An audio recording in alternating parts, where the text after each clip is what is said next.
வணக்கம் நண்பர்களே. தினம் ஒரு கணித மேதை அப்படிங்கிற தலைப்பில் நம்ம பள்ளி பாட புத்தகத்தில் அவங்க கொடுத்துருக்கக்கூடிய ஒவ்வொரு மேத்தமெட்டிஷியனை பற்றியும் நம்ம ஒவ்வொரு நாளும் பார்க்கலாம். ஏன் அப்படின்னா மேத்தமெட்டிஷியனை பற்றி தெரிஞ்சு வச்சுக்கிறது அப்படிங்கிறது ரொம்ப நல்லது. அதை தாண்டி எக்ஸாம் பாயிண்ட் ஆஃப் வியூவில் பார்க்குறப்ப அவங்க இந்த இடத்துல இருந்தும் முன்னாடி டெட்லலாம் கொஸ்டின் கேட்டிருக்காங்க. ஏதாவது ஒரு பாயிண்ட்டை கொடுத்துட்டு அதிலிருந்து அவங்க கொஸ்டின் கேட்கலாம். அதனால் நிச்சயமாக நம்ம இதெல்லாம் தெரிஞ்சு வச்சுக்கிறது நல்லது. இன்றைக்கி நம்ம பார்க்க போகிறது யார் அப்படின்னு சொல்லி பார்த்தீங்கன்னா 10th புக்கில் ஃபஸ்ட் இயரில் அவங்க கொடுத்துருக்கக்கூடிய மேத்தமெட்டிஷியனை பற்றி தான். யாரை பற்றி கொடுத்துருக்காங்க அப்படின்னா காட்ஃப்ரைட் வில்லியம் லீபினிட்ஸ் அப்படிங்கிறவரை பற்றி கொடுத்துருக்காங்க. இவரை என்னென்னு சொல்கிறாங்க அப்படின்னா வான் லீபினிட்ஸ் அப்படின்னும் கொடுக்குறாங்க. இவர் எந்த நாட்டை சேர்ந்த கணித மேதை அப்படின்னா ஜெர்மன் நாட்டை சேர்ந்த கணித மேதை. கணித மேதை மட்டும் கிடையாது, தத்துவவாதி, இயற்கையாளர், அப்புறம் கண்டுபிடிப்பாளர், இதெல்லாம் சொல்கிறாங்க. நம்ம கணித மேதைன்னு நினச்சிட்டு இருக்க நிறைய பேர் இன்னும் நிறைய துறைகளில் சாதிச்சிட்ருக்காங்க. அதே மாதிரி மற்ற துறைகளில் சேர்ந்தவங்க ஃபிசிக்ஸ் தான் அப்படின்ற மாதிரி நம்ம ஒருத்தர் பேரை ஃபிசிக்ஸில் படிச்சிருப்போம்.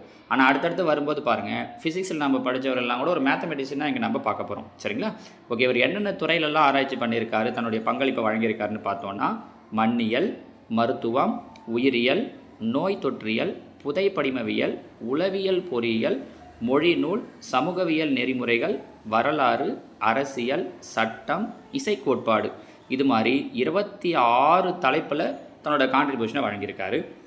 இதெல்லாம் விட முக்கியமானது தான் நம்ம அடுத்து சொல்ல போகிறது. ஏன்னா அந்த ஃபஸ்ட் இயருக்கு உண்டான பாடத்துக்கு சம்மந்தமானவங்கள தான் இங்கே அவங்க கொடுத்துருக்காங்க. இதில் பாருங்கள், லீபினிட்ஸ் பயன்படுத்திய வார்த்தை தான் சார்பு அப்படிங்கிறது, ஃபங்க்ஷன்ஸ். நம்ம அடுத்தடுத்து பார்க்க போகிறோம். 10th புக்கில் இருக்கக்கூடிய முதல் இயரில் அவங்க கொடுத்துருக்க முக்கியமான டாப்பிக்லாம் டிஆர்பிக்கு எது தேவையோ அதை பார்க்க போகிறோம்.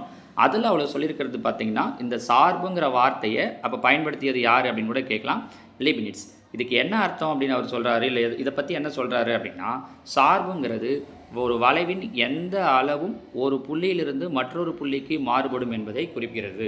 அப்போ சார்பு என்பது எதை குறிப்பிடுறதுன்னு கேட்குறாங்கன்னா இவருடைய கூற்றுப்படி, வான் லீபினிட்ஸுடைய கூற்றுப்படி சார்புங்கிறது ஒரு வளைவின் எந்த அளவும் ஒரு புள்ளியிலிருந்து மற்றொரு புள்ளிக்கு மாறுபடும் அப்படிங்கிறது தான் குறிக்குது. ஒரு கரு வரைகிறோம் அப்படின்னா அது ஒரு புள்ளியிலிருந்து இன்னொரு புள்ளிக்கு மாறுபடும் அப்படிங்கிறாரு.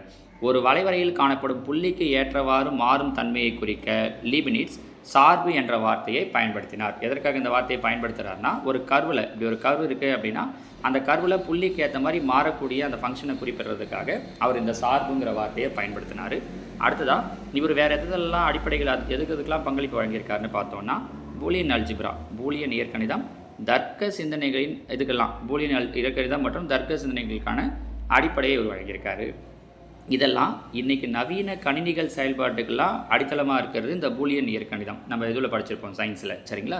அதே மாதிரி நிறைய துறைகளில் சாதனை புரிஞ்சதுக்காக இவரை நம்ம என்னன்னு சொல்லி சொல்கிறோம் அப்படின்னா பயன்பாட்டு அறிவியலின் தந்தை. நம்மளுடைய எக்ஸாம் பாயிண்ட் ஆஃப் வியூவில் பார்க்கணும் அப்படின்னா இந்த பாயிண்ட்டு ரொம்ப ரொம்ப முக்கியம். ஏன்னா பயன்பாட்டு அறிவியலின் தந்தை, பயன்பாட்டு அறிவியலின் தந்தை என்று அழைக்கப்படுபவர் காட்ஃப்ரைட் வில்லியம் லீபினிட்ஸ் அப்படிங்கிறவர். ஞாபகம் வச்சுக்கோங்க. சரிங்களா? பயன்பாட்டு அறிவியலின் தந்தை. 2 பேரில் எதை வேணாலும் கொடுக்கலாம். காட்ஃப்ரைட் வில்லியம் லீபினிட்ஸ் அப்படின்னும் கொடுக்கலாம், இல்லை அப்படின்னா வான் லீபினிட்ஸ் அப்படின்னும் கொடுக்கலாம். இவர் என்னன்னு சொல்லி சொல்கிறோம் அப்படின்னா பயன்பாட்டு அறிவியலின் தந்தை என்று அழைக்கிறோம். சரிங்களாமா?